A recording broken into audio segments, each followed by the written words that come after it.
What is up, YouTube? Frost the Hobidon here, and today I'm back with another reaction video for all of you. And this reaction video is a Patreon request by Nevin Punzel, and he wants me to react to Crimson Rogue, The Book Was Better, Polar Express. If y'all familiar with the Polar Express series, we all are, and we all know what the Polar Express series is. A classic Disney movie.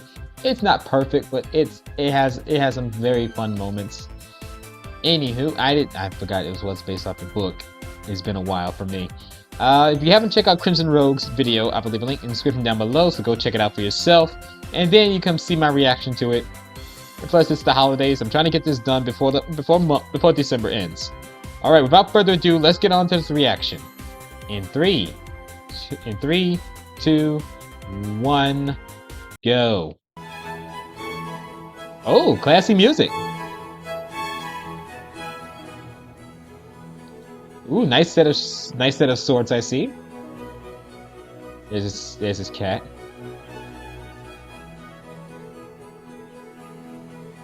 Hey, you're reading a book, I see.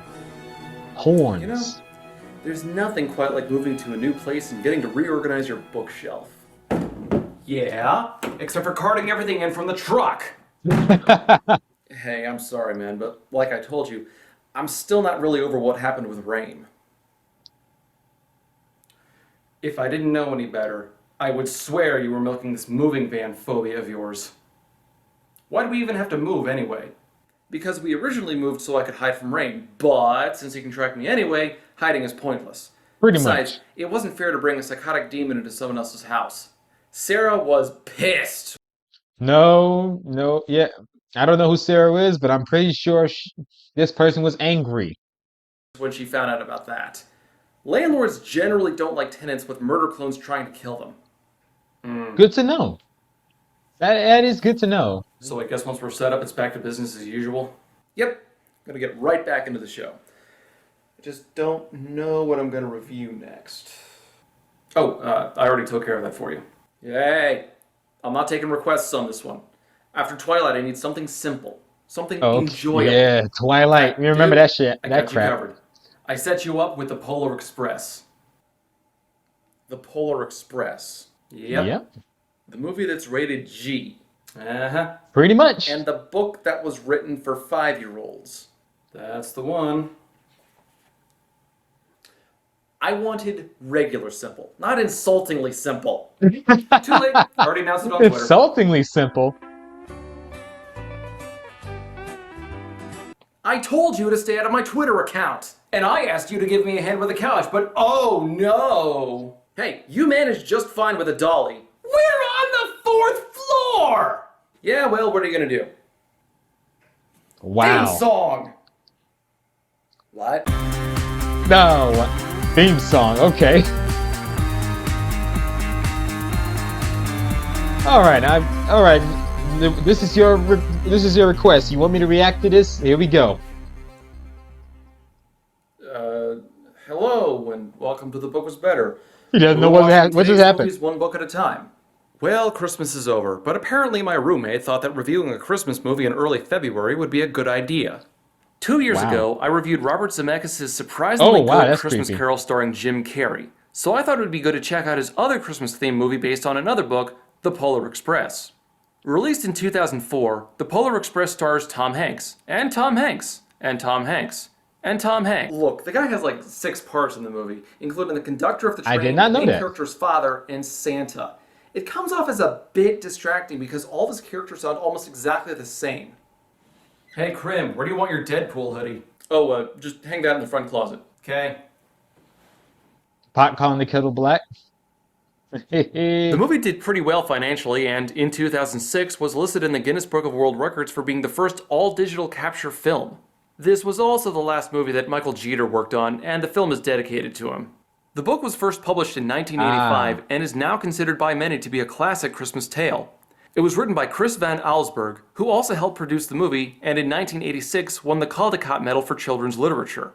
It's a story about a boy who still believes in Santa and is rewarded with a free trip on a magical train to go meet him. This differs significantly from the movie, in which the main character is losing belief in Christmas and has to be shown the error of his way. Obvious metaphor aside, the young target audience for both the book and the movie bring up an interesting predicament for me. Should I break tradition and judge this story as a kid's movie?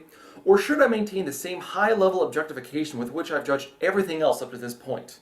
And can Why this not movie both? hold itself up to the Do them same both. level I of don't know. excellence that Zemeckis' Whatever works Christmas for you, Carol buddy. later created? Well, let's not wait any longer. Let's hop on board the Polar Express. I see what you did there. Hop on board.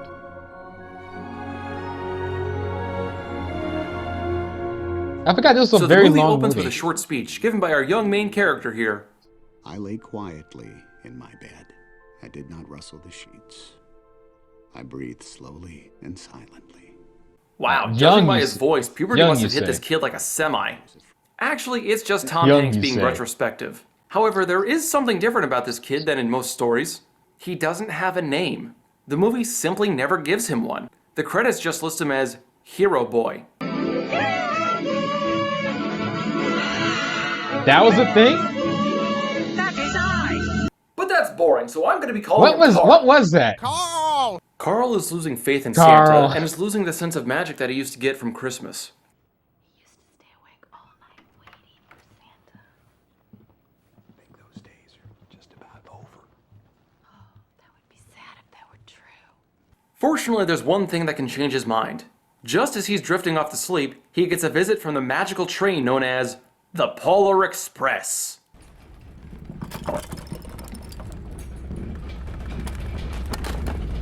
Well, The train is coming to bring peace and merriment! okay, The that's train somehow terrifying. parks itself outside without waking anyone up. What makes it more impressive is that Carl lives in a cul-de-sac. Oh, and as he's grabbing his robe, he tears a hole in his pocket. Jot that down because that's important. Well, you coming? Where? Why, to the North Pole, of course. This is the Polar Express. And so we get to meet the conductor, Yeah. who reads off Carl's lack of Christmas spirit the way St. Peter reads off sins. No photo with the department store Santa this year. No letter to Santa. And you made your sister put up the milk and cookies. Sounds to me like this is your crucial year. If I were you, I would think about climbing on board. Remember, kids, Oh, when wow. a strange man threatens you to get on his magic train, save yourself the hassle. Get on the train! Yeah, especially if the guy is voiced by Tom Hanks, who sounds like Woody from Toy Story. Carl is hesitant to climb on at first, but after a few seconds Which is figures, obvious what because the hell, it's and the hops same on. voice actor. And inside he sees...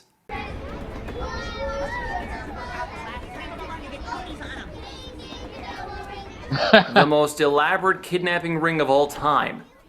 I would, yeah, it doesn't. It looks suspicious yeah, you. too. Do you know what kind of train this is? Wait a minute. Mandark? Yeah, No. that's Eddie Deason playing the know-it-all kid. He was a good casting choice for this role since the kid is clearly supposed to be a nerd. Actually, it's a Baldwin 284 S3 class Berkshire-type steam locomotive, built in 1931 as a Baldwin... The voice fits, but like Tom Hanks' multiple roles, it is a bit distracting. All I can think It is a bit distracting, yeah. Choo-choo-choo! Choo-choo-choo-choo-choo! No. No, the classic. Weird episode. It was an episode. Carl finds a It ticket that was has a weird magically appeared in his pocket, probably thanks to some voodoo that the train possesses. If the tickets are handed out for free, and by magic, then what qualitative worth do they actually possess? So after getting their tickets punched, they make one last stop to pick up another kid. L.E. What the heck does that mean? Stop 115.44. Extra.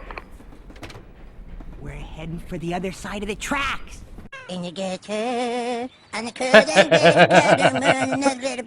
What is happening right now? This lonely little house is where the last kid lives, who looks remarkably like Dewey from Malcolm in the Middle. Ah, it's just another pickup. That's weird. I thought you were supposed to be the last one. Why, to the North Pole, of course. This is the Polar Express. Does Tom Hanks give this exact same speech with every kid? Dewey doesn't I guess decide to so. get on in time, though, and the train would have left him behind if Carl hadn't pulled the emergency brake. Dewey hops on, but boards the observation car and sits away from everyone else. Who in the blazes applied that emergency brake? He did! Of course. And this scene provides ample opportunities to talk about the character designs. I can hear his Like inner with the Woody Tintin movie, shouting out. there was some criticism levied at the movie for character designs that dipped into the uncanny valley.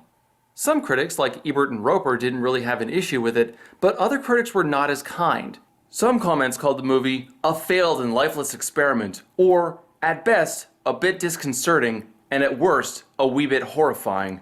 Personally, I think they're getting too bent out of shape about it. While the character designs are by no means perfect, they're not that bad. Everyone still looks human, and they're not that repulsive. There are a few odd angles that don't put people in the best light, but claiming it's nightmare fuel is going a little far. Now It's that not all the that kids are on terrifying. board, it's time for the drink cart to come through. Your attention, please. Are there any Polar Express passengers in need of refreshment? I thought so. And for some I reason, thought so. this warrants a musical number.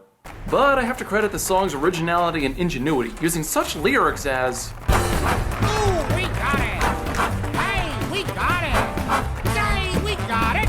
And also... Oh, we got it! So, we got it! Yo, we got it! It's been a let's while not since forget I that had seen this classic movie. line, Oh, we got it! Hey, we got it! Say, we got it! and then there's the brilliant chorus. Oh, here we only got one rule! Here we only got one rule! Never, ever let it go! Yeah, I'm being facetious as hell. I like the energy of the song, and the visuals Yeah. aren't bad, but the song is lyrically boring, and Tom Hanks doesn't really have much of a singing voice. So Not the really, song is no. over in like 90 But he's seconds, trying. so it doesn't last If he's too having long. fun with it, that's And then what we matters. have Nona Gay playing the intrepid hero girl. Where you going with that? It's for him. Yeah, like Carl, she doesn't actually get a name. So, to complete the joke... My name is Paul. What? I said my name is Paul. Oh, I thought you were a woman. Why would you think that? Mostly the hat. Anyway, Paul Mostly goes the to hat, deliver the yeah. hot chocolate to Dewey, with the conductor helping her along, but she forgets her ticket in her seat. So Carl, brilliant little bugger that he is, grabs her ticket and tries to give it back to her by crossing between train cars. Would waiting the extra 2 minutes Yeah, until that's she got very back dangerous. really be that big a deal? To absolutely no one's surprise, he drops drops the the ticket ticket. outside.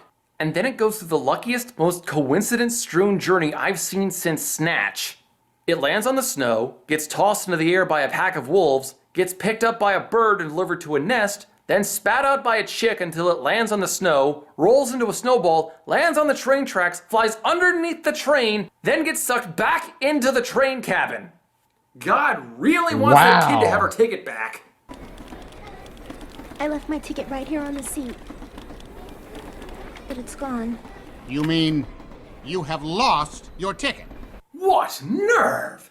Do you think we can make tickets magically appear in your pocket whenever we want? We can't! We can only do it the one time! However, since no one sees the ticket in time, it seems that the conductor is going to throw Paul off the train. It's only after the conductor has taken Paul outside that Carl notices the ticket hanging in the vent.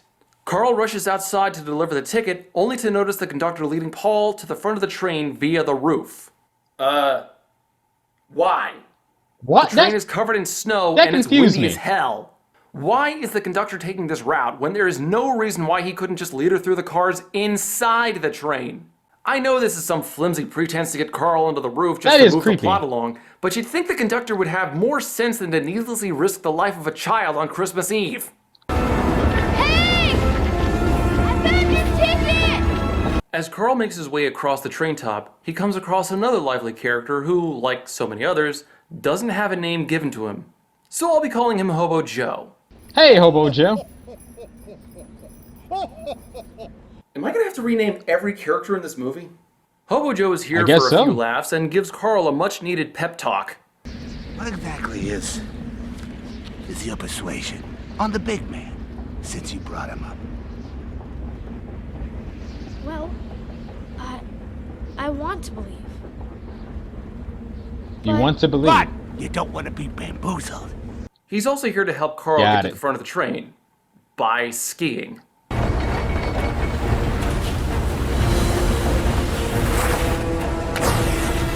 You know, this is actually a lot of fun, as I This bit is remember. actually pretty good, helped in large part by the music.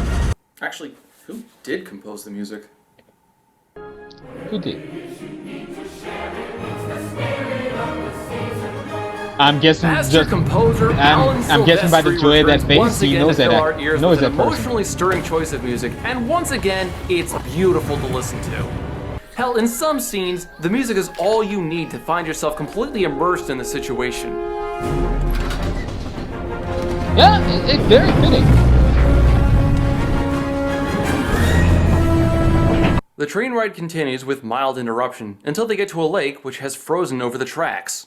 Unsurprisingly, the train skids to a halt and the ice starts to crack. Okay, who designed this track?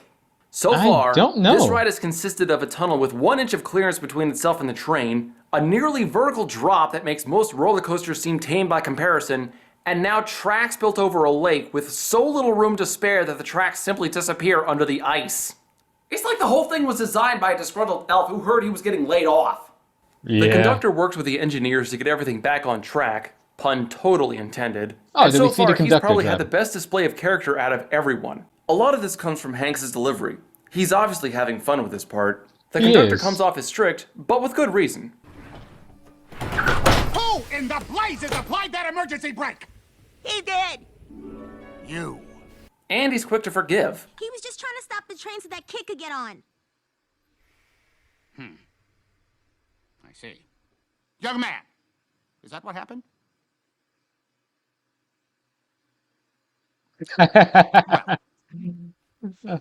Let me remind you, we are on a very tight schedule.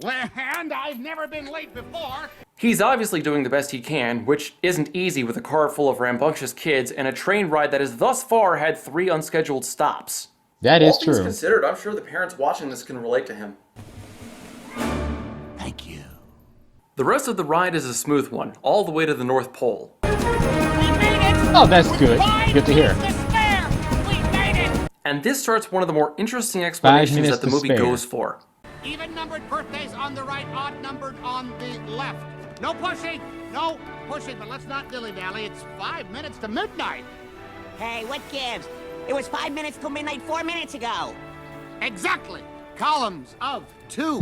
Time doesn't work normally here, I which like might that. be the movie's way of explaining how Santa gets to every kid in the world in only one night. Of course, if that were the case, then did the conductor really need to worry that much about being late? To be fair, is they Santa Claus have taken advantage of using time zones. That's why he's able to get to all around the world in one night. He takes advantage of the time zones. That many people forgot about that. This world has different time zones. The kids all pile outside of the train to meet Santa, but Dewey elects to stay inside. Carl and Paul go back to bring him out, with Carl accidentally uncoupling the last car from the rest of the train. Meanwhile, the two of them try to console Dewey. Look, you have to come with us. She's right. Christmas just doesn't work out for me. She's stealing Christmas! Mom, you can't do this! Yeah, this is the last year Dewey will believe in Santa Claus. What? The train comes free and starts rolling backwards down a hill, and I it looks remember like the that kids are in trouble I until remember that Hobo Joe episode. shows up. It's been a while. Take a break, kid. How about a nice, good, hot cup of Joe? Well, he's dead now. You just turn into The snow. Spirit of Christmas, everyone! Actually, what is Hobo Joe? That's what He I just want to know. shows up out of nowhere, then turns into snow and blows away. One other thing. Do you believe in ghosts? Oh my god, the Polar Express is haunted! Ah! Oh yeah, he's a ghost. The train car eventually winds up in a It's been station, a while. but with multiple exits, so the kids have no idea which way to go. Paul says she hears a bell ringing, and they follow that, but it only takes them to an elven command center.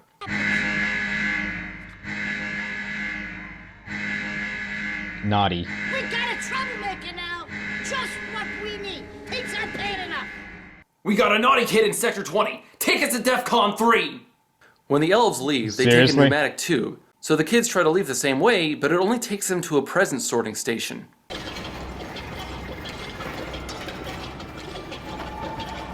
It's going to my town. There's someone named Billy. My name is Billy. Hey, I'm the one renaming everyone in this movie. Your name is Dewey!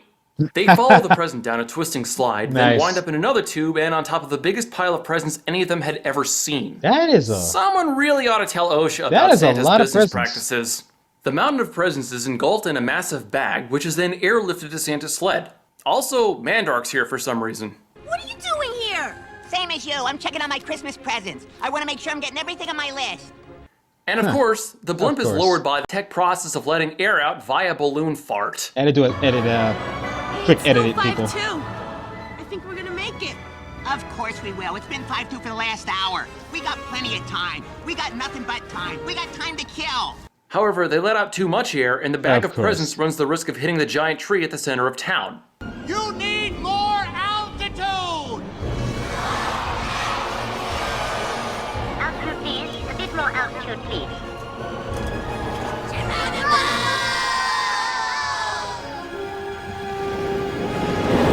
So, standard procedure is for them to just jump off like that. Okay, someone really has to call OSHA now. I the guess big so. bag lands on the back of Santa's sleigh, and the kids are helped out of the sack. When it comes time to load up the sleigh, though, Carl notices that he can't hear the bells, even though Paul can. Aren't those bells the most beautiful sound?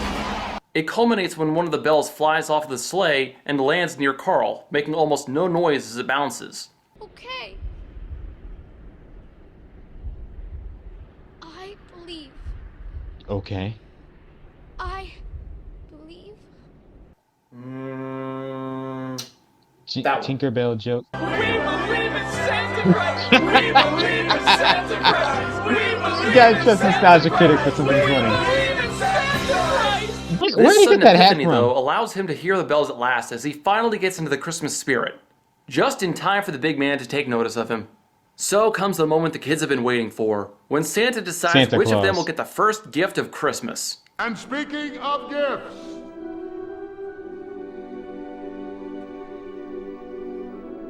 let's have this young fellow right here.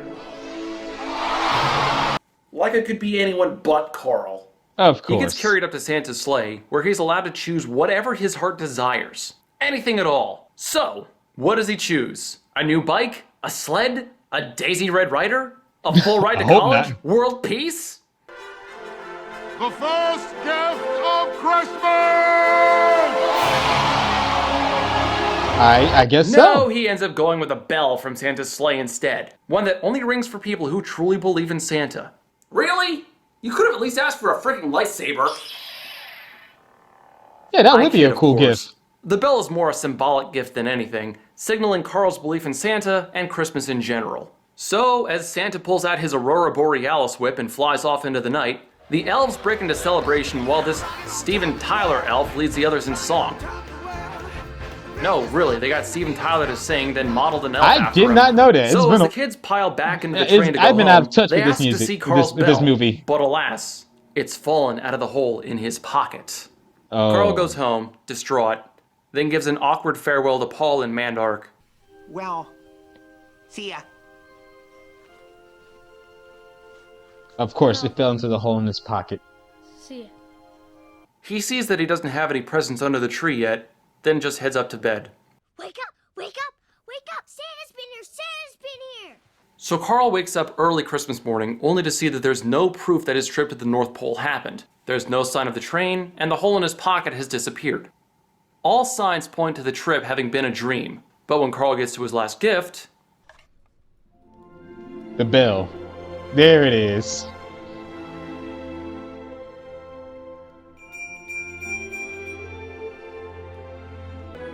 Found this on the seat of my sleigh. Better fix that hole in your pocket, Mr. C. So the movie ends with Carl quoting the book directly and leaving with a renewed sense of hope. Though I've grown old, the bell still rings for me, as it does for all who truly believe. And that was the Polar Express. A nice, simple story. Was. But was it too simple? Well, the book is really just a 29-page picture book, hands down the easiest book I've reviewed. However, it's illustrated and written well. The book is obviously meant for younger readers, so in that regard, it's properly made for its target audience. I've never seen the book. I can see reading this and to it kids does is a good look Christmas amazing. The tradition for some illustration parents. is amazing. There really isn't much to it, but there doesn't have to be. It's just simple fun for kids. It gets a 4 out of 5. Now, while watching this, I couldn't help but compare this to Zemeckis' other Christmas movie, A Christmas Carol, and not just because there was a scene with a Scrooge puppet. While this isn't as visually pleasing or as complex a story, I would still call The Polar Express a decent movie. The It characters was. are good, there It are was fun alright. scenes for kids and parents alike, the music is beautiful, the cinematography gets some great shots in, and there are some simple lessons for kids to learn from. Now, to be honest, the story is padded as hell, and there are certain times where logic is thrown right out the window just to include certain They scenes. can only do but kids so much probably with won't a notice. children's book. As a kids' film, They gotta it's add a just little bit fine. more to it. Kids will likely enjoy it, as will their parents. Everyone else, though, might get a little bored of it. It gets a 3 out of 5. Not unlike several movies I've featured here, The Polar Express includes several lines lifted directly from the book. Both the book and movie are kept as very easy stories, and for the most part, the movie is very loyal to the source material. The main difference is that in the book, the main character doesn't have a crisis of faith. Plus, the movie adds several action and drama scenes to fill the 100-minute screen time. Nothing too much, though. True. I mean, this movie is rated G after all. The Polar Express won't appeal to everyone, but for the most part, I imagine kids will enjoy both the book and the movie. As an adaptation, The Polar Express gets a 4 out of 5. Awesome. It's nice to take it easy every now and then, but duty calls, and it's time to get back into the heavy stuff. And I've been holding on to this one for a while. Oh no. See you guys next time. Gulliver's Travels. Oh boy. That depends if Punzel wants me to react to that one, to his review. This happened out in it came out in 6 years ago.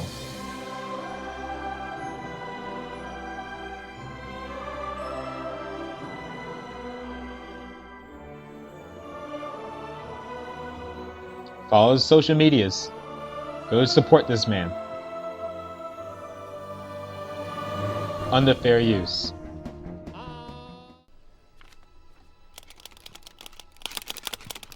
Okay, now you're just showing off. Well, that was the Polar Express. It's been a while since I've seen this movie, and I never continued watching it again. But hey, I had a lot of fun with it. Thank you, Nevin Punzel, for reaction. Sorry, I'm not that much as reactive to it because Crimson Rogue. I haven't done much of Crimson Rogue's videos. Heck, I need to do more Nostalgia Critics videos too. I always get more laughs out of that one. Then again, this one is a close second to it. It's a close second to it, making me laugh for most parts. But yeah, hey, thank you for watching. I hope you enjoyed this reaction video. Like, comment, subscribe. What were your thoughts on this? Did you enjoy Polar Express? Did you enjoy this review? Let me know in the comments down below. As always, take care, have a great day, be safe, and most importantly, stay frosty and stay healthy out there. Catch you all later. Make sure to wash your hands, and most importantly, Merry Christmas and Happy Holidays to every single one of you, and a Happy New Year. Special shout-outs to the following Patreons: Jade the Real McCoy, Dakota Omloff, Daniel, Zach Cow, Bossmaker, Nevin Punzel, and Curtis Wildcat. Thank you for showing your support and supporting my channel and keeping it alive. If those who want to be a following member of the Patreon, link is in the description down below. It's only $1 a Patreon. Thank you so much, and y'all have a wonderful day. What? Jonah, quickly, be racist! You this. You hear that, stupid? My fiancé hates your whole stinking race. Bet you didn't plan for that. Follow me.